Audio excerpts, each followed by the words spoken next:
ನಮಸ್ತೆ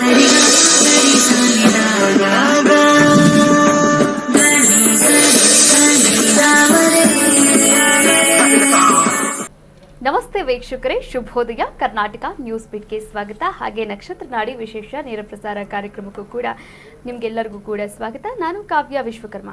ನೋಡಿ, ಸಂಖ್ಯಾಶಾಸ್ತ್ರ, ಪ್ಲಾನೆಟ್ ಅಸ್ಟ್ರಾಲಜಿ ಇದಂದ್ರೆ ಏನು, ಹಾಗೆ ನಕ್ಷತ್ರ ನಾಡಿ ವಿಶೇಷವಾದಂತಹ ಜ್ಯೋತಿಷ್ಯ ಕಾರ್ಯಕ್ರಮದಲ್ಲಿ ಏನೆಲ್ಲ ಮಾಹಿತಿಗಳನ್ನು ನೀಡಬಹುದು, ಜ್ಯೋತಿಷ್ಯ ಕಲಿಯುವಂತಹ ಆಸಕ್ತಿ ನಿಮ್ಮಲ್ಲಿದ್ರೆ ನೀವೇನು ಮಾಡಬೇಕು, ಇದೆಲ್ಲದಕ್ಕೆ ಸಂಬಂಧಪಟ್ಟ ಹಾಗೆ ಮಾತನಾಡ್ತಾ ಹೋಗೋಣ. ಇವತ್ತಿನ ಸಂಚಿಕೆಯಲ್ಲಿ ನಮ್ಮ ಜೊತೆ ಇದ್ದಾರೆ ಮಾಸ್ಟರ್ ಪಂಡಿತ್ ದಿನೇಶ್ ಗುರೂಜಿ ಅವರು. ಅವರನ್ನ ಕಾರ್ಯಕ್ರಮಕ್ಕೆ ಬರಮಾಡಿಕೊಳ್ತಾ ಕಾರ್ಯಕ್ರಮವನ್ನು ಶುರು ಮಾಡ್ತಾ ಹೋಗೋಣ. ಗುರುಗಳೇ ನಮಸ್ತೆ, ಕಾರ್ಯಕ್ರಮಕ್ಕೆ ಸ್ವಾಗತ. ಓಂ ಶ್ರೀ ಗುರುಭ್ಯೋ ನಮಃ. ಓಂ ನಮೋ ಭಗವತೆ ವಾಸುದೇವಾಯ. ಓಂ ನಮೋ ನಾರಾಯಣಾಯ. ನಮಸ್ಕಾರ ವೀಕ್ಷಕರೇ. ಮನುಷ್ಯ ಆದಮೇಲೆ ಮನೆ ಕಟ್ಟಬೇಕು, ಮದುವೆ ಮಾಡಬೇಕು, ಮಕ್ಕಳನ್ನ ಓದಿಸ್ಬೇಕು, ಆ ಮಕ್ಕಳಿಗೆ ಒಂದು ಒಳ್ಳೆ ವಿದ್ಯಾಭ್ಯಾಸ ಕೊಡಬೇಕು, ಮದುವೆ ಮಾಡಬೇಕು, ಹೀಗೆ ನೂರಾರು ಆಸೆಗಳಿರುತ್ತೆ. ಆದರೆ ಆ ನೂರಾರು ಆಸೆ ಕನಸುಗಳಿಗೆ ಒಂದಷ್ಟು ಸಮಸ್ಯೆಗಳು ಅಡ್ಡಿ ಆಗ್ತಾನೆ ಇರುತ್ತೆ. ಹಾಗಾದರೆ ಆ ಸಮಸ್ಯೆಗಳಿಗೆ ಏನು ಮಾಡಬೇಕು, ಜ್ಯೋತಿಷ್ಯ ಭಾಗದಲ್ಲಿ ಏನು ಪರಿಹಾರ ಇದೆ, ಇದಕ್ಕೆ ಸಂಬಂಧಪಟ್ಟ ಹಾಗೆ ನಕ್ಷತ್ರ ನಾಡಿನಲ್ಲಿ ನಾವೆಲ್ಲರೂ ಕೂಡ ಪರಿಹಾರವನ್ನು ಕಂಡುಕೊಳ್ಬಹುದಾಗಿದೆ. ಹಾಗಾದರೆ ನೀವು ಮಾಡಬೇಕಾಗಿರೋದೇನು, ಯಾವುದೇ ಸಮಸ್ಯೆಗಳಿರಬಹುದು, ಎಂತಹದ್ದೇ ಸಮಸ್ಯೆಗಳಿರ್ಬೋದು, ಆ ಎಲ್ಲ ಸಮಸ್ಯೆಗಳಿಗೂ ಕೂಡ ಒಂದು ಚಿಟಿಕೆ ಹೊಡೆಯುವಷ್ಟರಲ್ಲಿ ಪರಿಹಾರ ಬೇಕಾ? ಈಗಲೇ ಕರೆ ಮಾಡಿ ಗುರುಜಿಯವರೊಟ್ಟಿಗೆ ನೇರವಾಗಿ ಕೂಡ ಮಾತನಾಡಬಹುದು. ನಿಮ್ಮೆಲ್ಲ ಸಮಸ್ಯೆಗಳಿಗೂ ಕೂಡ ಪರಿಹಾರವನ್ನು ಕಂಡುಕೊಳ್ಬಹುದಾಗಿದೆ. ಈಗಾಗಲೇ ಜ್ಯೋತಿಷ್ಯ ಶಾಸ್ತ್ರವನ್ನ ಕಲಿತು 65,000ಕ್ಕೂ ಹೆಚ್ಚಿನ ವಿದ್ಯಾರ್ಥಿಗಳು ಗುರುಜಿಯವರಿಂದ ಜ್ಯೋತಿಷ್ಯವನ್ನು ಕಲಿತಿದ್ದಾರೆ, ತಮ್ಮ ಜೀವನವನ್ನು ಕೂಡ ರೂಪಿಸ್ಕೊಂಡಿದ್ದಾರೆ ಅಂತಾನೆ ಹೇಳ್ಬೋದು. ಹಾಗಾದರೆ ನೀವು ಕೂಡ ಜ್ಯೋತಿಷ್ಯವನ್ನು ಕಲಿಬಹುದು. ಅದು ಕೇವಲ 15 ದಿನಗಳಲ್ಲೇ ಕೇವಲ 7,999 ರೂಪಾಯಿಗೆ ಇಡೀ ಜ್ಯೋತಿಷ್ಯಕ್ಕೆ ಸಂಬಂಧಪಟ್ಟಂತಹ ಎಲ್ಲ ವಿಷಯಗಳನ್ನು ಕೂಡ ತಿಳಿಸ್ತಾರೆ.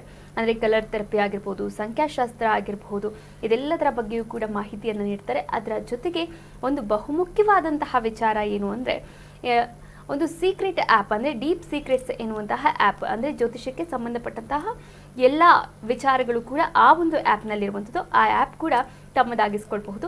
ಆ ಆ್ಯಪ್ ಒಂದು ನಿಮ್ಮಲ್ಲಿತ್ತು ಅಂತಂದರೆ ಜ್ಯೋತಿಷ್ಯ ಪರಿಹಾರದಲ್ಲಿ ಏನೇನಿದೆ, ಅಂದರೆ ಯಾವುದೇ ಸಮಸ್ಯೆಗಳಾಗಿರ್ಬೋದು, ಸಮಸ್ಯೆಗಳು ಯಾವ್ದು ಬರುತ್ತೆ ಆ ಸಮಸ್ಯೆಗಳಿಗೆ ನಾವು ಮುಂಜಾಗ್ರತವಾಗಿ ಏನು ಕ್ರಮವನ್ನು ತೆಗೆದುಕೊಳ್ಬೇಕು, ಈ ಬಗ್ಗೆಯೂ ಕೂಡ ಆ ಒಂದು ಆ್ಯಪ್ನಲ್ಲಿ ಇರುವಂಥದ್ದು. ಈ ವಿಚಾರವಾಗಿ ಮಾತನಾಡ್ತಾ ಹೋಗೋಣ. ಗುರುಗಳು ಕೂಡ ಇದ್ದಾರೆ. ನೋಡಿ, ಈಗಾಗಲೇ 65,000ಕ್ಕೂ ಹೆಚ್ಚು ವಿದ್ಯಾರ್ಥಿಗಳು ರಿಜಿಸ್ಟರ್ ಆಗಿದ್ದಾರೆ, ಜ್ಯೋತಿಷ್ಯವನ್ನು ಕೂಡ ಕಲಿತಿದ್ದಾರೆ. ನೀವು ಕೂಡ ರಿಜಿಸ್ಟರ್ ಆಗಬಹುದು, ಜ್ಯೋತಿಷ್ಯವನ್ನು ಕೂಡ ಕಲಿಬಹುದಾಗಿದೆ. ಈಗಾಗಲೇ 112ನೇ ಬ್ಯಾಚ್ ಆರಂಭವಾಗಿದೆ. ಜೂನ್ 8ರಿಂದ 113ನೇ ಬ್ಯಾಚ್ ಶುರುವಾಗುತ್ತೆ. ಕೇವಲ 7,999 ರೂಪಾಯಿಗೆ ಜ್ಯೋತಿಷ್ಯವನ್ನು ನೀವು ಕೂಡ ಕಲಿಬಹುದಾಗಿದೆ. ಅದು ಮನೆಯಿಂದಲೇ ಕೇವಲ 15 ದಿನಗಳಲ್ಲಿ. ಒಂದು ಕರೆ ಸಿದ್ಧವಾಗಿದೆ, ಮಾತನಾಡ್ತಾ ಹೋಗೋಣ. ನಮಸ್ತೆ, ಎಲ್ಲಿಂದ ಕರೆ ಮಾಡ್ತಾ ಇದ್ದೀರಾ? ತಮ್ಮ ಹೆಸರು? ನೆಲಮಂಗಲದಿಂದ ಮೇಡಮ್. ಓಕೆ, ಯಾರ ಬಗ್ಗೆ ಕೇಳಬೇಕಾಗಿತ್ತಮ್ಮ? ಮಗಳ ಬಗ್ಗೆ ಕೇಳಬೇಕಿತ್ತು. ಅವರ ಡೇಟ್ ಆಫ್ ಬರ್ತ್ ಹೇಳ್ತೀರಾ ಅಥವಾ ಪ್ರಶ್ನಾಶಾಸ್ತ್ರಕ್ಕೆ ಹೋಗ್ತೀರಾ? ಡೇಟ್ ಆಫ್ ಬರ್ತ್ ಹೇಳ್ತೀನಿ ಮೇಡಮ್. ಹೇಳಿ. 11 12 12 12 2001. 2001. ಹುಟ್ಟಿದ ಸಮಯ? 2001. ಆಯ್ತು ಮಾ, ಹೇಳಿ. ಹುಟ್ಟಿದ ಸಮಯ? ಬೆಳಗ್ಗೆ 9:15. ಬೆಳಿಗ್ಗೆ 9:15. ಓಕೆ. ಹುಟ್ಟಿದ ಸ್ಥಳ ಸೋಲೂರು, ಮಾಗಡಿ ಹತ್ರ. ಮಾಗಡಿ ಹತ್ರ. ಓಕೆ. ಯಾವ ವಿಚಾರವಾಗಿ ಕೇಳ್ಬೇಕಾಗಿತ್ತಮ್ಮ? ಯಾವ ವಿಚಾರವಾಗಿ ಕೇಳ್ಬೇಕಾಗಿತ್ತು? ಮದ್ವೆ ವಿಚಾರವಾಗಿ. ಅವ್ಳದ್ದು ಯಾವಾಗ ಮದ್ವೆ ಆಗುತ್ತೆ ಅಂತ. ಗುರುಗಳಿದ್ದಾರೆ, ಮಾತನಾಡಬಹುದು. ನಮಸ್ಕಾರ. ವೃಷಭ ರಾಶಿ ಹುಟ್ಟಿದ್ದಾರೆ, ಸ್ವಾತಿ ನಕ್ಷತ್ರ. ಮದುವೆ ಯಾವಾಗಿಂದ ನೋಡಕ್ ಶುರು ಮಾಡಿದ್ದೀರಾ? ಈಗ ಒಂದು 2 ತಿಂಗಳಿಂದ ಸರ್. ಡಿಸ್ಪ್ಲೇ ಮಾಡಿ. 2033ವರೆಗೂ ಕೂಡ ಗುರುದಶೆ ನಡೀತಾ ಇದೆ. ಈ ಗುರುದಶೆ ಕಾಂಬಿನೇಷನಲ್ಲಿ ಭುಕ್ತಿ ನೋಡೋಣ. ಗುರು ವಿವಾಹಕ್ಕೆ ಒಳ್ಳೆಯದಾ ಅಂತ ನಾವು ಚೆಕ್ ಮಾಡ್ಕೊಳ್ತೀವಿ. ಪ್ರೆಡಿಕ್ಷನಲ್ಲಿ ಗುರುವಿನ ಕಾಂಬಿನೇಷನಲ್ಲಿ ಮ್ಯಾರೇಜ್ ಅಂತ ಹಾಕ್ತೀವಿ. ಆ ಮ್ಯಾರೇಜ್ ಕಾಂಬಿನೇಷನಲ್ಲಿ ಬಹಳ ಇಂಪಾರ್ಟೆಂಟ್ ಆಗಿರ್ತಕ್ಕಂಥದ್ದು ಈ ಒಂದು ಕಾಂಬಿನೇಷನಲ್ಲಿ ಬರ್ತಕ್ಕಂಥ ಗುರು 2ನೇ ಮನೆ ತೋರಿಸಿರೋದ್ರಿಂದ ವಿವಾಹ ಸೂಕ್ತವಾಗಿದೆ, ವಿವಾಹ ಅನುಕೂಲಕರವಾಗಿರುತ್ತೆ. ಆದರೆ ಸೆಲೆಕ್ಷನಿಂದ ನಿಮಗೆ ಡಿಲೇ ಆಗುತ್ತೆ. ರಾಹುವಿನ ಕಾಂಬಿನೇಷನಲ್ಲಿ ಸೆಲೆಕ್ಷನಿಂದ ಡಿಲೇ ಆಗೋದ್ರಿಂದ ರಾಹುಗೆ ಬೇಕಾಗಿರ್ತಕ್ಕಂಥ ಒಂದು ದಾನವನ್ನು, ಕರಿ ಉದ್ದಿನ ಕಾಳನ್ನು ದಾನ ಮಾಡಿ, ಬಲಗೈ ಉಂಗುರದ ಬೆಳಗ್ಗೆ ಒಂದು ಮಂಗಳ ಅಂದರೆ ಹವಳವನ್ನು ದಾನ ಮಾಡಿ. ಮುಂದಿನ ಕರೆಗೆ ಹೋಗೋಣ. ಮುಂದಿನ ಕರೆ ಮದುವೆ ವಿಚಾರದಲ್ಲಿ ನಾವು ಹೇಳಬೇಕು ಅಂತಂದರೆ ಭಾಳ ಇಂಪಾರ್ಟೆಂಟ್ ಆಗಿರ್ತಕ್ಕಂಥದ್ದು ಈ ಮನೆಗಳು ಭಾಳ ಇಂಪಾರ್ಟೆಂಟು. ಈಗ ಇವ್ರದ್ದು ಜಾತಕದಲ್ಲಿ ನೋಡಿದಾಗ ಓಕೆ ಮೊದಲು ಏನು ಬಂತು ಅಂತಂದರೆ ಮದುವೆ ಯಾವಾಗ ಅಂತ ಒಂದು ಕ್ವಶನ್ ಬರ್ತಕ್ಕಂಥದ್ದು. ಮದುವೆ ಯಾವಾಗ ಅಂತಂದಾಗ ಟೈಮಿಂಗ್ ನೋಡ್ತೀವಿ ನಾವು, ಓಕೆ ದಶ ಆದಮೇಲೆ ಭುಕ್ತಿ ನೋಡ್ತೀವಿ. ಸಾಮಾನ್ಯವಾಗಿ ಎಲ್ಲ ಜ್ಯೋತಿಷ್ಯರು ಇದನ್ನು ಮಾಡಲ್ಲ. ಅದಕ್ಕೆ ಜ್ಯೋತಿಷ್ಯರು ಸುಮ್ಮನೆ ಒಂದು ಊಹೆಗೆ ಪೂಜೆ ಮಾಡಿಸ್ಬಿಡಿ ಅಂತ ಹೇಳ್ತಾರೆ. ಸೊ ಪೂಜೆ ಮಾಡಿಸೋದ್ರಿಂದ ಯಾವುದು ಬೇಗ ಆಗೋದಿಲ್ಲ. ಸಮಯವನ್ನು ನಿಗದಿಪಡಿಸ್ಬೇಕು. ಸಮಯ ನಿಗದಿಪಡಿಸಾದ ಮೇಲೆ ಇಂಥ ಟೈಮಲ್ಲಿ ಬರುತ್ತೆ, ಬೇಗ ಮಾಡ್ಕೊಳ್ಳಿ ಅಂಥೇಳಿ ಅದಕ್ಕೆ ಪೂರ್ವಭಾವಿಯಾಗಿ ಪೂಜೆಗಳನ್ನು ಮಾಡಿದರೆ ಡೆಫಿನೆಟ್ಲಿ ಹೆಲ್ಪ್ ಆಗುತ್ತೆ. ಅದು ಬಿಟ್ಟು ಈಗ ಫಾರ್ ಎಕ್ಸಾಂಪಲ್ ಇವ್ರಿಗೆ 24 ವರ್ಷ, 27ಕ್ಕೆ ಮದುವೆ ಇದ್ದರೆ ಇವಾಗಲೇ ಪೂಜೆ ಮಾಡಿಸಿದಾಗ ಆ 3 ವರ್ಷ ಇವರಿಗೆ ಒಂಥರ ಮಾನಸಿಕವಾಗಿರ್ತಕ್ಕಂಥ ಚಿಂತನೆ ಅವ್ರಿಗೆ ಯಾವಾಗಲೂ ಇರುತ್ತೆ. ಆ ಕಾರಣದಿಂದ ಸಮಯ ಭಾಳ ಇಂಪಾರ್ಟೆಂಟು ಜ್ಯೋತಿಷ್ಯದಲ್ಲಿ. ಓಕೆ, ಮತ್ತೊಂದು ಕರೆ ಸಿದ್ಧವಾಗಿದೆ. ನಮಸ್ತೆ, ಎಲ್ಲಿಂದ ಕರೆ ಮಾಡ್ತಾ ಇದ್ದೀರಾ? ತಮ್ಮ ಹೆಸರು? ಯಾರ ಬಗ್ಗೆ ಕೇಳಬೇಕಾಗಿತ್ತಮ್ಮ? ನಮ್ ಬಗ್ಗೆ ಕೇಳ್ಬೇಕು. ನಿಮ್ಮ ಬಗ್ಗೆ ಏನು, ಯಾವ ವಿಚಾರವಾಗಿ? ಫೈನಾನ್ಸ್ ಭಾಳ ಕಷ್ಟ ಐತ್ರಿ. ಸ್ವಲ್ಪ ಸ್ಪಷ್ಟವಾಗಿ ಮಾತಾಡ್ತೀರಾ? ಹಣಕಾಸಿಂದ ದೊಡ್ಡ ಸಮಸ್ಯೆ ಐತ್ರಿ. ಹೌದಾ? ಓಕೆ, ಪ್ರಶ್ನಾಶಾಸ್ತ್ರಕ್ಕೆ ಹೋಗ್ಬೋದು. 1 ರಿಂದ 249 ಒಳಗೆ ಅಂದ್ರೆ ಡೇಟ್ ಐತ್ರಿ. ಅಲ್ಲ, ಪ್ರಶ್ನಾಶಾಸ್ತ್ರಕ್ಕೆ ಹೋಗ್ಬೋದಮ್ಮ. ಈ ಒಂದು ವಿಚಾರಕ್ಕೆ ಸಂಬಂಧಪಟ್ಟ ಹಾಗೆ 1 ರಿಂದ 249 ಒಳಗೆ ಒಂದು ಸಂಖ್ಯೆಯನ್ನ ಹೇಳಿ. 22. ಗುರುಗಳಿದ್ದಾರೆ, ಮಾತನಾಡಬಹುದು. ನಂಬರ್ ಎಷ್ಟಂದ್ರೆ 22. ಏನು ಸಮಸ್ಯೆ ಆಗಿದೆ? ಆರ್ಥಿಕ ಸಮಸ್ಯೆ? ಆರ್ಥಿಕ ಸಮಸ್ಯೆ. ನನಗೂ ಇದೆ ಆರ್ಥಿಕ ಸಮಸ್ಯೆ. ಸರ್ಕಾರಕ್ಕೆ ಇದೆ. ಈ ರೀತಿ ಹೇಳಿದ್ರೆ ಅದು ನಾವು ಜಾತಕದಲ್ಲಿ ಹೇಳೋಕ್ಕಾಗಲ್ಲ. ಆರ್ಥಿಕ ಸಮಸ್ಯೆ ಅಂತಂದ್ರೆ ಏನ್ ಮಾಡ್ಕೊಂಡಿದ್ರೆ, ಯಾರಿಗೆ ದುಡ್ಡು ಕೊಟ್ರಿ, ಯಾರಿಗೆ ಸಾಲ ಮಾಡಿದ್ರಿ, ಏನ್ ಬಿಸ್ನೆಸ್ ಮಾಡಕ್ ಹೋದ್ರಿ? ಸಾಲ ಅಲ್ರಿ, ನಮ್ಮದು ಅಂಗಡಿ ನಡಿವಲ್ತ್ರಿ. ಮತ್ತೆ ಅದ್ ಹೇಳಿ, ಅದು ಆರ್ಥಿಕ ಸಮಸ್ಯೆ ಅಲ್ಲ. ಬಿಸ್ನೆಸ್ ನಡೀತಾ ಇಲ್ಲ, ಬಿಸ್ನೆಸ್ ಆಗ್ತಾ ಇಲ್ಲ. ಯಾರು ನಡೆಸ್ತಾ ಇರೋದು ಇದು ಬಿಸ್ನೆಸ್? ಮಗ ರೀ ನಡ್ಸಾಕವಲ್ರಿ, ಹೋಗಾಕವಲ್ಲ. ಮಗನ ವಿಚಾರದಲ್ಲಿ ಬಂತು 12 ಕಾಂಬಿನೇಷನ್ ಅಲ್ಲಿ 3 ಅಂತ ನಾವು ನೋಡ್ತೀವಿ. 12 ಕಾಂಬಿನೇಷನ್ ಬಂತು ಅಂತಂದ್ರೆ ಅವ್ರಿಗೆ ಆಸಕ್ತಿ ಇಲ್ಲ.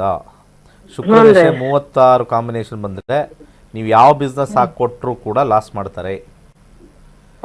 ದಯವಿಟ್ಟು ತಿಳ್ಕೊಳ್ಳಿ, 12 ಬಂತು ಅಂದ್ರೆ ಕಂಪ್ಲೀಟ್ಲಿ ಲಾಸೇ. ಸೊ ಅದ್ರ ಬದಲು ತೆಪ್ಪಿಗೆ ಅವನ್ನ ಆಚೆ ಹಾಕೋದು ಒಳ್ಳೇದು. ಅವ್ನ ನೆಚ್ಕೊಂಡು ನಿಮ್ಮ ಹತ್ರ ಇರೋ ಆಸ್ತಿ ಹಾಳು ಮಾಡೋದು ಅಥವಾ ನಿಮ್ಮ ಜಮೀನು ಕಟ್ ಮಾಡಿ ಅವ್ರದ್ದು ಸಾಕು. ಅವ್ರಿಗೆ ಗೊತ್ತಾಗಲ್ಲ. ಅವ್ರಿಗೆ ಏನಾದ್ರು ಮಾಡಿ ಅಂದರೆ ಅವ್ರು ಕೇಳಲ್ಲ. ಅವರು ಇವರೆಲ್ಲ ಎಂಥವ್ರು ಗೊತ್ತಾ? ವೇಸ್ಟ್ ಗಿರಾಕಿಗಳು ಅಂತ ಹೇಳ್ತೀವಿ. ಇವ್ರೇನು ಮಾಡ್ತಾರೆ, ಈ ಪುರೋಹಿತರುಗಳನ್ನ ಹುಡ್ಕೊಂಡು ಹೋಗ್ತಾರೆ. ಪೂಜೆ ಮಾಡಿಸೋದ್ರಿಂದ ದುಡ್ಡು ಬರುತ್ತೆ ಅಂತೆ. ಪುರೋಹಿತನೇ ಪೂಜೆ ಮಾಡಿ ಲಕ್ಷಾಂತರ ರೂಪಾಯಿ ಬಂದಿಲ್ಲ ಅವನಿಗೆ. ಪುರೋಹಿತ ಇದನ್ನಲ್ಲ, ಅವನೇ ಮಾಡಿ ಅವನೇ ಇನ್ನೊಂದು ಯಾವುದು ದೇವಸ್ಥಾನ ಸಿಗುತ್ತೆ ಅಂತ ಓಡೋಗ್ತಾನೆ. ಅರ್ಥ ಆಯ್ತಾ? ಕರ್ಮ ಅವ್ನು ಮಾತಾಡಬೇಕು.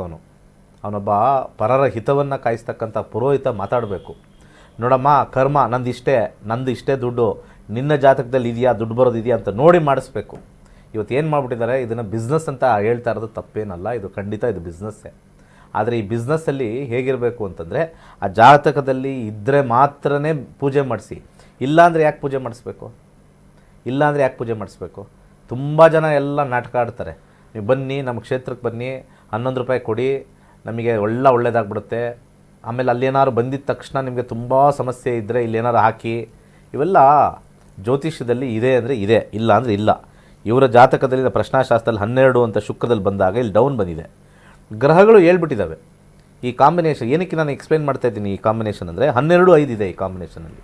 ಈ 12-5 1-2-7 ಬಿಸ್ನೆಸ್ ಕಾಂಬಿನೇಷನ್, 12-5 ಈ ಕಾಂಬಿನೇಷನ್ ನಾವು ಈಸಿಯಾಗಿ ಹೇಳ್ಬಿಡ್ಬೋದು ಇದರಲ್ಲಿ ಬಿಸ್ನೆಸ್ ಆಗುತ್ತಾ ಇಲ್ವಾ ಅಂತ. ಈ ಬಿಸ್ನೆಸ್ ಆಗುತ್ತಾ ಇಲ್ವಾ ಅಂತಂದಾಗ ಎಲ್ಲ ನೆಗೆಟಿವ್ ಇದ್ದಾಗ ದಶಾದಲ್ಲಿ ನೀವು ಎಷ್ಟು ವರ್ಷ ಮಾಡಿದ್ರೂ ಕೂಡ ಇದು ಆಗೋದಿಲ್ಲ. ಸೊ ಆ ಕಾರಣಕ್ಕೆ ಹೇಳ್ತಾ ಇರೋದು, ಇದು ಪರಿಹಾರ ಮಾಡೋಕ್ಕಾಗಲ್ಲ. ಕೆಲಸಕ್ಕೆ ಹೋಗಬೇಕು ಅಂತಲೇ ಹೇಳ್ತಾ ಇದ್ದೀವಿ. ಕೆಲಸಕ್ಕೆ ಹೋಗ್ಬೇಕಷ್ಟೇ, ಬೇರೆ ಇಲ್ಲ. ಇದ್ರಲ್ಲಿ ಬಂತು ಅಂದರೆ ಎಸ್ ಅಂತೀವಿ, ಇಲ್ಲ ಅಂದರೆ ಇಲ್ಲ. ಅದಕ್ಕೆ ನಿಮ್ಮಂಥವ್ರು ಇದ್ದೀರಲ್ಲ ಈ ಕಾಲ್ ಮಾಡಿದವರು, ಜ್ಯೋತಿಷ್ಯ ಕಲಿಯಕ್ಕೆ ದುಡ್ಡು ಹಾಕಲ್ಲ. ಬೇಕಾದ್ರೆ ಲಕ್ಷಾಂತರ ರೂಪಾಯಿ ಇದಕ್ಕೆ ಹಾಕ್ಬಿಡ್ತೀರಾ. ನೀವು ಹೆಂಗಾರ ಕೇಳಿಸ್ಕೊಳ್ಳಿ, ಹಾಳಾಗೋದು ನೀವೇನೆ, ನಮ್ಮದೇನಿಲ್ಲ. ಯಾಕೆಂದರೆ ಜ್ಯೋತಿಷ್ಯ ಅಂದರೆ ಗ್ರಹಗಳು. ನಾವೆಲ್ಲ ಜ್ಯೋತಿಷ್ಯ ಮತ್ತು ಗ್ರಹಗಳು ಭಯ ಅವೆಲ್ಲ ಇದ್ಮೇಲೆ ಕಲ್ತ್ಬಿಟ್ರೆ ಒಳ್ಳೆಯದು. ಇಲ್ಲಿ ಮೋಸ್ಟ್ಲಿ ಇಲ್ಲಿ 7ನೇ ಕಾಂಬಿನೇಷನ್ ನಾವು ಬಿಸ್ನೆಸ್ ನೋಡ್ತೀವಿ, ಆರ್ಥಿಕ ಪರಿಸ್ಥಿತಿ ಬಿಸ್ನೆಸ್ಸು. ಇಲ್ಲೂ ಕೂಡ ಅವರು ಹೋಗಿ ಕೃಷಿ ಇದ್ದರೆ ಕೃಷಿ ಮಾಡಿದ್ರೆ ಒಳ್ಳೆಯದು. ಅದನ್ನು ಹೇಳ್ಬಿಡುತ್ತೆ ಏನು ಮಾಡಬೇಕು ಅಂತಲೂ. ಇಲ್ಲಿ ಏನಕ್ಕೆ ನಾನು ಎಕ್ಸ್ಪ್ಲೇನ್ ಮಾಡ್ತಾಯಿದ್ದೀನಿ ಇಷ್ಟು ಅಂತಂದರೆ, ಇದು ಕಲಿಯೋದ್ರಿಂದ ಎಷ್ಟು ಉಪಯೋಗ. ಇದು 7,000 ರೂಪಾಯಿ 7,999ಕ್ಕೆ ನಿಮ್ಮ ಭವಿಷ್ಯವನ್ನೇ ಬದಲಾಯಿಸುತ್ತೆ. ಇದನ್ನು ಕಾಲ್ ಮಾಡ್ತೀರಾ, ಕೇಳ್ತೀರಾ, ಸೇರ್ಕೊಳ್ಳೋದಿಲ್ಲ ಅಂತ ಹೇಳಿದಾಗ ಗ್ರಹಗಳಿಗೆ ಕೋಪ ಬರ್ತವೆ, ಇನ್ನೇನಿಗೂ ಬರೋಲ್ಲ ಕೋಪ. ಗ್ರಹಗಳಿಗೆ ನಾನು ಇಷ್ಟು ಚೆನ್ನಾಗಿ ಪರಿಪರಿಯಾಗಿ ತೋರಿಸ್ತಾ ಇದ್ದೀನಿ, ನೀವು ಏನು ಮಾಡಬೇಕಯ್ಯ ಅಂತ. 4ನೇ ಮನೆ ಬಂದಾಗ, 11ನೇ ಮನೆ ಬಂದಾಗ ಇವರು ರಿಯಲ್ ಎಸ್ಟೇಟು ಅಥವಾ ಟೀಚಿಂಗು, ಓದಿದರೆ ಟೀಚಿಂಗು, ಇಲ್ಲ ಅಂದರೆ ಕೃಷಿ ಮಾಡಿದ್ರೆ ಮಾತ್ರ ದುಡ್ಡು ಬರುತ್ತೆ ಅಂತ ಬರ್ತಾ ಇದೆ. ಅದು ಬಿಟ್ಟರೆ ಕಿರಾಣಿ ಅಂಗಡಿ 7ನೇ ಮನೆ 6ನೇ ಮನೆ ಬಂದಿಲ್ಲ. ಪ್ಲಸ್ ಅದು ಮಾಡ್ತು ಅಂದರೆ 12ನೇ ಮನೆ ಆ್ಯಕ್ಟಿವೇಟ್ ಆಗಿದೆ. ಹುಷಾರಾಗಿರ್ಬೇಕು. ಓಕೆ, ಕರೆ ಮಾಡಿದ್ದಕ್ಕಾಗಿ ಧನ್ಯವಾದಗಳು. ಮತ್ತೊಂದು ಕರೆ ಸಿದ್ಧವಾಗಿದೆ. ನಮಸ್ತೆ, ಎಲ್ಲಿಂದ ಕರೆ ಮಾಡ್ತಾ ಇದ್ದೀರಾ? ತಮ್ಮ ಹೆಸರು? ನಮಸ್ಕಾರ ಮೇಡಮ್, ನಾವು ಗದಗ ಜಿಲ್ಲೆಯಿಂದ ಮಾತಾಡ್ತಾ ಇದ್ದೀವಿ. ಯಾರ ಬಗ್ಗೆ ಕೇಳಬೇಕಾಗಿತ್ತಮ್ಮ? ಅದು ನಮ್ಮ ಅತ್ತೆಯವರು ತೀರ್ಕೊಂಡಿದ್ದ ಬಗ್ಗೆ ಕೇಳಿ. ಓಕೆ, ಪ್ರಶ್ನಾಶಾಸ್ತ್ರಕ್ಕೆ ಹೋಗ್ಬೋದು. 1ರಿಂದ 249 ಒಳಗೆ ಒಂದು ಸಂಖ್ಯೆಯನ್ನು ಇಲ್ರಿ, ಅದೇ ಟೈಮಿಂಗ್ ರೀ, ಅದೇ ಪಂಚಕ ಬಂದಿದೆ ಅಂತಿದ್ದಾರೆ, ಅದಕ್ಕೆ. ಯಾವತ್ತು ತೀರೋಗಿದ್ದು? 22/2/2026 ರಾತ್ರಿ 11 ಗಂಟೆ 10 ನಿಮಿಷ. 22 ಅಂದರೆ ಫೆಬ್ರವರಿನಾ? ಹಾ ರೀ, ಇದೇ ಸಮಯ ಏನು ಬೇಡ, ಸಮಯ ಏನು ಬೇಡ. 20ನೇ ತಾರೀಕಾ? ಹಾ ಹೌದು, ಶುಕ್ರವಾರ ದಿವಸ ತೀರೋಗಿರೋದು. ರಾತ್ರಿ 11:10. ಉತ್ತರ ಭಾದ್ರಪದ ಪಂಚಕ ಬಂದಿದೆ. ಹೌದು, ಪಂಚಕ ಇದೆ ನೋಡಿ. 5 ನಕ್ಷತ್ರದೊಳಗಡೆ ತೀರ್ಕೊಂಡ್ರೆ ಪಂಚಕ ಅಂತ ಕರೀತಾರೆ. ಅವಾಗ ಅವ್ರಿಗೆ ವಯಸ್ಸೆಷ್ಟು? ಅವ್ರಿಗೆ 72 ಇತ್ರಿ. ಅವ್ರಿಗೆ ಆ ಏಜ್ ಅವ್ರಿಗೆ ದೋಷ ಬರಲ್ಲ. ಅದನ್ನ ನೋಡಿ, ಇದೆ ಈ ಪುರೋಹಿತರು ಮಾಡೋ ಕಚಡ ಕೆಲಸ ಅಂದರೆ ಇದೇನೆ. ಪಂಚಕ ದುರ್ಮರಣ ಮಾಡಿದಾಗ 50 ವರ್ಷ ಒಳಗಡೆ ಇದ್ದಾಗ 100%, 60 ವರ್ಷದ ಒಳಗಡೆ ಇದ್ದಾಗ 25%, 60 ವರ್ಷದ ಮೇಲ್ ದಾಟಿದವ್ರಿಗೆ ಯಾವ ದೋಷನೂ ಇರಲ್ಲ. ಯಾಕಂದರೆ ಪೂರ್ಣಾಯು ಅಂತ ಕರೀತಾರೆ. ಅಲ್ಪಾಯು, ಮಧ್ಯಾಯು, ಪೂರ್ಣಾಯು ಅನ್ನೋದು ಇದನ್ನು ಪುರೋಹಿತರಿಗೆ, ಜ್ಯೋತಿಷರಿಗೆ ಇದು ಗೊತ್ತಿರಲ್ಲ. ಇದನ್ನು ತಿಳ್ಕೊಬೇಕಿದು. ಎಲ್ಲರೂ ಆ ಒಂದು ಪಂಚಕದಲ್ಲಿ ಸತ್ತರೆ, 5 ನಕ್ಷತ್ರದಲ್ಲಿ ಸತ್ತರೆ, ಎಲ್ಲರೂ ಊರಲ್ಲಿರೋರೆಲ್ಲ ಈಗ ಈ ಕುಂಭ ಮತ್ತು ಇನ್ನೊಂದೇನು ಹೇಳ್ತಾರೆ ಮೀನ, ಈ ರಾಶಿಲಿ ಇದು ಚಂದ್ರ ಸಂಚಾರ ಮಾಡಿದಾಗ ಭಾಳ ಇಂಪಾರ್ಟೆಂಟಾಗಿ ಅವ್ರಿಗೆ ಯಾರೋ ಸತ್ತರೆ ಪಂಚಕ ಅಂತಂತಾರೆ. ಪ್ರತಿ ತಿಂಗಳು ಹೆಚ್ಚು ಕಮ್ಮಿ 4 ದಿವಸ ಬರುತ್ತಿದ್ದು. 4 ದಿವಸ, ಪ್ರತಿ ತಿಂಗಳು 4 ದಿವಸ ಲಕ್ಷಾಂತರ ಜನ ಸಾಯ್ತಾರೆ. ಪಂಚಕ ಕಾಂಬಿನೇಷನ್ಸಲ್ಲಿ ತುಂಬಾ ಕ್ಯಾಲ್ಕುಲೇಷನ್ ಮಾಡಿ ಡೀಟೇಲಾಗಿ ಫೈನ್ ಟ್ಯೂನ್ಗೆ ಬರಬೇಕು. ತ್ರಿಷಡ್ಯಾಸ್ ಇದೆಯಾ ನೋಡಬೇಕಲ್ಲಿ, ತ್ರಿಷಡ್ಯ ಅಂತ ಕರೀತಾರೆ.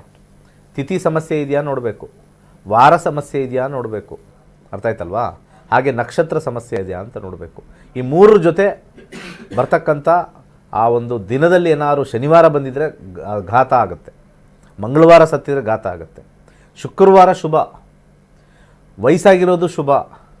ಆ ಟೈಮಲ್ಲಿ ಉತ್ತರ ಭಾದ್ರಪದ ನಕ್ಷತ್ರದಲ್ಲಿ ತೀರೋಗಿದ್ದಾರೆ, ಅದನ್ನು ಕೂಡ ಶುಭಪ್ರದವಾಗಿದೆ. ಯಾಕಂದರೆ ಶನಿಯ ಅಂಶದಲ್ಲಿ ಪಂಚಕ ಬಂದಿದ್ದರೂ ಕೂಡ ಅದಕ್ಕೆ ದೋಷ ಬಹಳ ಕಮ್ಮಿ ಇರುತ್ತೆ, ವೆರಿ ಲೆಸ್ ಪರ್ಸೆಂಟೇಜ್ ನಾವು ಮಾಡಲೇಬೇಕು. ಯಾರಿಗಾರು ಕಾಯಿಲೆ ಅಂತಂದಿದ ತಕ್ಷಣ ಅವ್ರಿಗೆ ಕ್ಯಾನ್ಸರ್ ಅಂತ ಅರ್ಥ ಅಲ್ಲ ಅಲ್ವಾ? ಯಾರು ಕಾಯಿಲೆ ಕ್ಯಾನ್ಸರ್ ಅಂತ ಹೇಳಿದ ತಕ್ಷಣ, ಕಾಯಿಲೆ ಇದೆ ಅಂತ ಹೇಳಿದ ತಕ್ಷಣ ಕ್ಯಾನ್ಸರ ಅಂತ ಹೇಳೋದಲ್ಲ. ಇಲ್ಲ ಸರ್, ನನಗೆ ಸ್ವಲ್ಪ ಕೆಮ್ಮಿದೆ. ಸೊ ಜ್ಯೋತಿಷ್ಯ ಶಾಸ್ತ್ರದಲ್ಲೂ ತುಂಬ ಜನಕ್ಕೆ ಒಂದೇ ಡೈರೆಕ್ಟ್ ಕ್ಯಾನ್ಸರೇ ಹೇಳೋದು ನೀವೆಲ್ಲ. ಈ ಪುರೋಹಿತರು ಮತ್ತು ಜ್ಯೋತಿಷರು ನೀವು ಡೈರೆಕ್ಟ್ ಕ್ಯಾನ್ಸರೇ ಹೇಳ್ಬಿಡೋದು. ಈಗ ಯಾರು ಹೇಳಿದ್ರೋ ಅವ್ರಿಗಿದು ಅನ್ವಯ ಆಗುತ್ತೆ, ಬೇರೆಯವ್ರಿಗೆ ನಾನು ಹೇಳ್ತಾ ಇಲ್ಲ. ಈ ಅಮ್ಮನಿಗೆ, ಯಾರಿಗೆ, ಈ ವ್ಯಕ್ತಿಗೆ ಹೇಳಿದ್ರಲ್ಲ ಸ್ವಲ್ಪ ಪಂಚಕ ಇದೆ, ದೋಷ ಇದೆ ಅಂತ ಹೇಳಿದ್ರೆ ದೋಷ ಇರಲ್ಲ. ಯಾಕೆಂದರೆ ಫ್ರೈಡೇ ಆಗಿದೆ. ಫ್ರೈಡೇ ಜೊತೆ ನಾವು ತಿಥಿ ತೊಗೊಳ್ತೀವಿ. ತೃತೀಯ ಬಹಳ ಅದ್ಭುತವಾಗಿರ್ತಕ್ಕಂಥ ತಿಥಿ. ಅವತ್ತಿನ ದಿವಸ ದಿನದ ತಿಥಿ ತೊಗೊಂಡಾಗ ತೃತೀಯ ಶ್ರೇಷ್ಠ. ಸೊ ಎಲ್ಲ ಶ್ರೇಷ್ಠ ಬಂದಿದೆ, ಜಸ್ಟ್ ನಕ್ಷತ್ರ ಮಾತ್ರ ನೆಗೆಟಿವ್ ಬಂದಿದೆ. ಬಟ್ ಏಜ್ ನೋಡ್ತೀವಿ ಫೈನಲಾಗಿ. ಏಜ್ ನೋಡಿದಾಗ ಸೊ ನಾಟ್ ಎ ಪ್ರಾಬ್ಲಮ್, ಚೆನ್ನಾಗಿದೆ. ಇದಕ್ಕೊಂದೇ ಒಂದು ಎಳ್ಳೆಣ್ಣೆ ದೀಪವನ್ನು ಹಚ್ಚಬೇಕು. ಬಟ್ ಇವಾಗ ಟೈಮ್ ಆಗೋಗಿದೆ, ಇವಾಗ ಮಾಡಿ ಪ್ರಯೋಜನ ಇಲ್ಲ. ನೀವು ಯಾವಾಗ ಕೇಳಬೇಕು ಆವಾಗಲೇ ಕೇಳಬೇಕು. ಫೆಬ್ರವರಿಲಿ ತೀರೋಗಿರೋದು, ಆಲ್ರೆಡಿ ವರ್ಷಾಂತಿಕ ಬಂದುಬಿಡ್ತಾ ಇದೆ. ಇವಾಗ ಅವೆಲ್ಲ ಆಗೋದಿಲ್ಲ, ನಡೆಯಲ್ಲ. ಕರೆ ಮಾಡಿದ್ದಕ್ಕಾಗಿ ಧನ್ಯವಾದಗಳು. ಹೆಚ್ಚಿನ ಮಾಹಿತಿ ಬೇಕಾದಲ್ಲಿ ಸ್ಕ್ರೀನ್ ಮೇಲೆ ಕಾಣಿಸ್ತಾ ಇರುವಂತಹ ಗುರುಜಿಯವರ ನಂಬರ್ಗೆ ಕರೆ ಮಾಡಬಹುದಾಗಿದೆ. ಸಂಪೂರ್ಣವಾದಂತಹ ಮಾಹಿತಿಯನ್ನು ಕೂಡ ಪಡೆದುಕೊಳ್ಳಬಹುದಾಗಿದೆ. ಮತ್ತೊಂದು ಕರೆ ಸಿದ್ಧವಾಗಿದೆ. ನಮಸ್ತೆ, ಎಲ್ಲಿಂದ ಕರೆ ಮಾಡ್ತಾ ಇದ್ದೀರಾ? ತಮ್ಮ ಹೆಸರು? ಹಲೋ, ನಮಸ್ತೆ ಮಾ, ಎಲ್ಲಿಂದ ಕರೆ ಮಾಡ್ತಾ ಇದ್ದೀರಾ? ತಮ್ಮ ಹೆಸರು ಹೇಳಿ. ಮೇಡಮ್, ನಾನು ಹೇಮಾವತಿ ಅಂತ, ಬ್ಯಾಂಗ್ಳೂರಿಂದ. ಯಾರ ಬಗ್ಗೆ ಕೇಳಬೇಕಾಗಿತ್ತು ಹೇಮಾವತಿ? ಮೇಡಮ್, ನನ್ನ ಬಗ್ಗೆನೇ ಕೇಳಬೇಕಾಗಿದೆ ಮೇಡಮ್. ಯಾವ ಮ್ಯಾರಿಡ್ ಲೈಫ್ ಬಗ್ಗೆ. ವಿಚಾರವಾಗಿ ಮಾ? ಮೇಡಮ್ ಮ್ಯಾರಿಡ್ ಲೈಫ್ ಸ್ವಲ್ಪ ಪ್ರಾಬ್ಲಮ್ ಇದೆ ಅಂತ ಹೇಳ್ಬೇಕಾಗಿತ್ತು. ಓಕೆ, ನಿಮ್ಮ ಡೇಟ್ ಆಫ್ ಬರ್ತ್ ಹೇಳ್ತೀರಾ? ಪ್ರಶ್ನಾಶಾಸ್ತ್ರ ಮೇಡಮ್. 1 ರಿಂದ 249 ಒಳಗೆ ಒಂದು ಸಂಖ್ಯೆನ ಹೇಳಿ. 39 ಮೇಡಮ್. 49. 39. ಓಕೆ, ಗುರುಗಳಿದ್ದಾರೆ, ಮಾತನಾಡಬಹುದು. Okay madam. ನಮಸ್ಕಾರ. ನಮಸ್ತೆ ಸರ್. ವಿವಾಹ ಜೀವನದ ಬಗ್ಗೆ ನೋಡೋಣ, ಚೆಕ್ ಮಾಡೋಣ. 11, 12, 2 ಸಪ್ರೇಷನ್ ತೋರಿಸ್ತಾ ಇದೆ. 12 ಅಂತ ಬಂದಾಗ ನಕ್ಷತ್ರ ಲಾರ್ಡ್ ಸಪ್ರೇಷನ್ ತೋರಿಸ್ತಾ ಇದೆ, ಆದರೆ ಡಿವೋರ್ಸ್ ಕಾಂಬಿನೇಷನ್ ತೋರಿಸ್ತಾ ಇಲ್ಲ, ಮೊದಲನೇದು. ಹಾಗೆ ವೈವಾಹಿಕ ಜೀವನ, ಒಂದು ನಿಮಿಷ ಹೇಳ್ಬಿಡ್ತೀನಿ, ಜಾತಕ ಗ್ರಹಗಳು ಏನು ಹೇಳ್ತಿದೆ, ಆಮೇಲೆ ನಿಮ್ಮದು ಚೆಕ್ ಮಾಡೋಣ. ಹಿರಿಯರ ಒಂದು ವಿಚಾರದಲ್ಲಿ ಇಲ್ಲಿ ನಿಂತಿದೆ ಅಂತ ಹೇಳ್ತೀವಿ. ಇವಾಗ ನೀವು ಮಾತಾಡ್ಬೋದು. ಸರ್ ಆಲ್ರೆಡಿ ಕೇಸ್ ನಡೀತಾ ಇದೆ. ಹಾಂ, ನಡೀಲಿ ಬಿಡಿ. ಎಷ್ಟು ವರ್ಷ ಆಯಿತು? ಸರಿ ಸರ್. ಎಷ್ಟು ವರ್ಷ ಆಯಿತು ಸರ್? ಈಗ 1 year ಇಂದ ಕೇಸ್ ನಡೀತಾ ಇದೆ ಸರ್. ನಾನು ಕಂಜುಗಲ್ ರೈಟ್ಸ್ ಮತ್ತೆ ಚೈಲ್ಡ್ ಕಸ್ಟಡಿ ಕೇಸ್ ಇದೆ. ಚೈಲ್ಡ್ ಕಸ್ಟಡಿ ಕೇಳ್ತಾ ಇದ್ದೀರಾ? ಹೌದು ಹೌದು. ಮದುವೆಗೆ ಎಷ್ಟು ವರ್ಷ ಆಯಿತು? 5 years ಆಯ್ತು ಸರ್. 5 years. ಏನಕ್ಕೆ ಡಿವೋರ್ಸ್ ಬೇಕು ನಿಮಗೆ? ಕಾರಣ ಸರ್ ಏನಕ್ಕೆ ಅಂದ್ರೆ ಅವರು ಅದೇ ಹೊರಬಿಟ್ಟು ಕಳ್ಸಿದಂಗಾರೆ ಸರ್. ಆಲ್ರೆಡಿ 1 year ಆಯ್ತು ಮನೆಯಲ್ಲೇ ಇದ್ದೀನಿ, ಫಾದರ್ ಮನೇಲಿ ಇದ್ದೀನಿ. ಹಾಗಾಗಿ ಅವ್ರು ಇದುವರೆಗೂ ಏನು ರೆಸ್ಪಾನ್ಸ್ ಮಾಡಿಲ್ಲ, ಕಾಲ್ ಕೂಡ ಮಾಡಿಲ್ಲ. ಅದಕ್ಕೆ ನಿಮ್ಗೆ ಕೇಸ್ ಹಾಕಿರೋದು ಸರ್, ಮಗುನು ಕೊಟ್ಟಿಲ್ಲ. ಓಕೆ. ಸೊ ನೀವು ಜಾಬ್ ಮಾಡ್ತಾ ಇದ್ದೀರಾ? ಇಲ್ಲ ಸರ್, ಇವಾಗ ಇನ್ನ ಜಾಬ್ ಮಾಡ್ತಾ ಇಲ್ಲ. ಬಿಫೋರ್ ಮ್ಯಾರೇಜ್ ಮಾಡ್ತಿದ್ದೆ, ಇವಾಗ ಸದ್ಯ ಮಾಡ್ತಿಲ್ಲ ಸರ್. ಅವರೇ ನನ್ನ ಮದ್ವೆಕ್ಕಿಂತ ಮುಂಚೆನೆ ರಿಸೈನ್ ಮಾಡಿಸಿದ್ರು. ಆ್ಯಕ್ಚುಲಿ ಇಲ್ಲಿ ಲಿಟಿಗೇಷನಲ್ಲಿ 9th ಹೌಸ್ ಬಂದಿದೆ ಅಂತಂದರೆ ಕೋರ್ಟಿಂದ ಸೆಟ್ಲ್ ಆಗೋದು ಅಷ್ಟು ಈಸಿ ಇಲ್ಲ. ಕೋರ್ಟಿಂದ ಬೇಗ ಸೆಟ್ಲ್ ಆಗಲ್ಲ. 9ನೇ ಮನೆ ಫ್ರೂಟಲ್ಲಿ ಬಂದಾಗ ಟೇಸ್ಟಲ್ಲಿ 10 ಇದೆ, ಹಾಗೇ ಆಗುತ್ತೆ. ಯಾಕಂದರೆ 10th ಹೌಸ್ ಲಿಟಿಗೇಷನಲ್ಲಿ ವಿನ್ನಿಂಗ್ ಕಾಂಬಿನೇಷನ್ನೇ. ಮ್ಯಾರೇಜಲ್ಲಿ ನೆಗೆಟಿವ್ ಬಂದು ಆ ಕಾಂಬಿನೇಷನ್ ನಾವು ನೋಡಿದಾಗ 10th ಹೌಸ್ ಅಥಾರಿಟಿಯಿಂದ ಕೊಡ್ತಾರೆ. ಈ ರಾಹು ಮತ್ತು ಶನಿ ರೆಟ್ರೋಗ್ರೇಡ್ ಬಂದುಬಿಟ್ರೆ, ಇದು ರೆಟ್ರೋಗ್ರೇಡ್ ಪ್ಲ್ಯಾನೆಟ್, ಇದು ರೆಟ್ರೋಗ್ರೇಡ್ ಬಂದಾಗ ತುಂಬಾ ಡಿಲೇ ಆಗಿಬಿಡುತ್ತೆ. ಸೊ ದುಡ್ಡು ಕೊಡಬೇಕು, ಅದು ಕೊಡಬೇಕು ಅಂತ ಎಳೆದಾಡಿದ್ರೆ ಅಟ್ಲೀಸ್ಟ್ 3 years ಆಗುತ್ತೆ. ಇಲ್ಲಿಂದ ಶೀಘ್ರವಾಗಿ ಮಾಡ್ಕೋಬೇಕು ಅಂತಂದರೆ ಒಂದು ಕೈಲಾಶ ಅಂತ ಸ್ಥಾಪನೆ ಮಾಡಿ, ಬಲಗೈ ಮಧ್ಯದ ಬೆರಳಿಗೆ ಒಂದು ಸ್ಯಾಟರ್ನ್ ರಿಂಗ್ ಆಗಿರ್ತಕ್ಕಂಥ ಬ್ಲೂ ಸಫೈರ್ ಹಾಕಿ ಶೀಘ್ರವಾಗುತ್ತೆ. ಈಗ ನಾವು ಲಾಯರ್ಗೆ ದುಡ್ಡು ಕೊಡ್ತೀವಿ, ಓಡಾಡೋಕ್ಕೆ ದುಡ್ಡು ಕೊಡ್ತೀವಿ, ದುಡ್ಡು ಲಾಸ್ ಮಾಡ್ಕೊತೀವಿ. ಭಗವಂತನಿಗೂ ಎಲ್ಲೋ ಕಡೆ ದುಡ್ಡು ಕೊಟ್ಟರೆ ಬೇಗ ಮುಗಿಸ್ತಾನೆ ಅಂತ ಇರ್ತದಲ್ಲ, ಅಂಥ ಟೈಮಲ್ಲಿ ನಾವು ಕೈಲಾಶ ಯಂತ್ರ ಹಾಕೋಬೇಕು. ಈ ಶನಿ ಇರ್ತಕ್ಕಂಥ 10ನೇ ಮನೆ, ಶನಿನೇ ತೋರಿಸ್ತಾ ಇರೋದು, 10ನೇ ಮನೆ ತೋರಿಸ್ತಾ ಇರೋದೇ ಶನಿ. ಈ ಶನಿ ವಿಚಾರಕ್ಕೆ 10 ಅಂತಂದಾಗ ಬೇಗ ಕ್ಲಿಯರ್ ಆಗುತ್ತೆ. ಇದೊಂದೇ ದಾರಿ ಇರೋದು ಇವ್ರಿಗೆ. ಯಾಕಂದರೆ ಇಲ್ಲಿ ರಾಹು ಶನಿ ಈ ಕಾಂಬಿನೇಷನ್ ಎಲ್ಲ ನೋಡಿದ್ರೆ ನಮಗೆ ಅಪ್ರಾಕ್ಸಿಮೇಟ್ಲಿ ಇದು 1.5 year ತೊಗೊಳುತ್ತೆ, ಇದು 2.5 year. ಆ್ಯಾವ್ರೇಜ್ ಔಟ್ ತೊಗೊಂಡ್ರೆ 3 years ತೊಗೊಳುತ್ತೆ. ಮತ್ತು ರೆಟ್ರೋಗ್ರೇಡ್ ಬರಬಾರ್ದು ಯಾವುದೇ ಗ್ರಹ. 7ನೇ ಮನೆ ರೆಟ್ರೋಗ್ರೇಡ್ ಬಂದರೆ ಡಿಲೇ ಜಾಸ್ತಿ, ಎಳೆದಾಡ್ತಾರೆ. ಸೊ ಇದಕ್ಕೆ ಬೆಸ್ಟು ಇದೊಂದೇ ಸೊಲ್ಯೂಷನ್. ಒಂದು blue sapphire, south African blue sapphire ಹಾಕ್ಕೊಳ್ಳಿ. ನಮ್ಮ ಸಂಸ್ಥೆಲೇ ಎನರ್ಜೈಸ್ ಮಾಡಿ ಕೊಡ್ತೀವಿ. ಇಂಟ್ರೆಸ್ಟ್ ಇದ್ದರೆ ಹಾಕ್ಕೊಳ್ಳಿ, ಚೆನ್ನಾಗಿ ಆಗಬೇಕು ಅಂದರೆ ಹಾಕ್ಕೊಳ್ಳಿ, ಬದಲಾವಣೆ ಆಗಲಿ, ಒಳ್ಳೆಯದಾಗಲಿ. ಕರೆ ಮಾಡಿದ್ದಕ್ಕಾಗಿ ಧನ್ಯವಾದಗಳು. ವೀಕ್ಷಕರೇ, ನೀವು ಕೂಡ ಜ್ಯೋತಿಷ್ಯವನ್ನು ಕಲಿಯುವಂತಹ ಆಸಕ್ತಿ ನಿಮ್ಮಲ್ಲಿತ್ತು ಅಂದರೆ ಸ್ಕ್ರೀನ್ ಮೇಲೆ ಕಾಣಿಸ್ತಾ ಇರುವಂತಹ ಗುರುಜಿಯವರ ನಂಬರ್ಗೆ ಕರೆ ಮಾಡಬಹುದಾಗಿದೆ. ನೇರವಾಗಿ ರಿಜಿಸ್ಟರ್ ಆಗಿ ನೀವು ಮನೆಯಿಂದಲೇ ಜ್ಯೋತಿಷ್ಯವನ್ನು ಕೂಡ ಕಲಿಯಬಹುದಾಗಿದೆ. ಕೈಲಾಶ್ ಯಂತ್ರ ಮತ್ತು ಹಾಗೂ ನಕ್ಷತ್ರ ನಾಡಿ ಜ್ಯೋತಿಷ್ಯಕ್ಕೆ ಸಂಬಂಧಪಟ್ಟ ಹಾಗೆ ಒಂದು ಸ್ಪೆಷಲ್ ವಿಡಿಯೋ ಇದೆ, ನೋಡ್ಕೊಂಡು ಬಂದ್ಬಿಡೋಣ.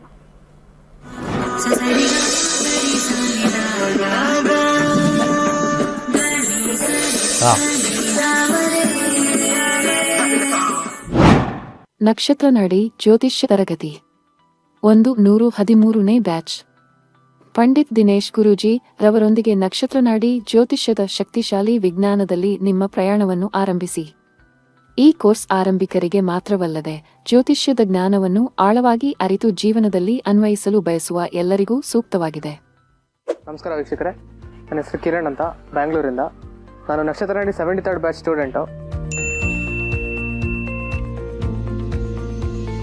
ಈ ಒಂದು ಜನ್ರೇಷನ್ ಬಗ್ಗೆ ಹೇಳೋದಾದರೆ, ನಮ್ಮ ತಂದೆ ತಾಯಿ ಅವ್ರ ಕಾಲದಲ್ಲಿ 50-50 ಅಂತಲೇ ಹೇಳ್ಬೋದು. ಇವಾಗ 50% ಜ್ಯೋತಿಷನ ನಂಬೋರು, 50% ಜ್ಯೋತಿಷ ನಂಬ್ತಾ ಇರಲಿಲ್ಲ. ಇನ್ನು ನಮ್ಮ ಅಜ್ಜಿ ತಾತ ಅವ್ರ ಕಾಲದಲ್ಲಿ 80-20 ಅಂತಲೇ ಹೇಳ್ಬೋದು.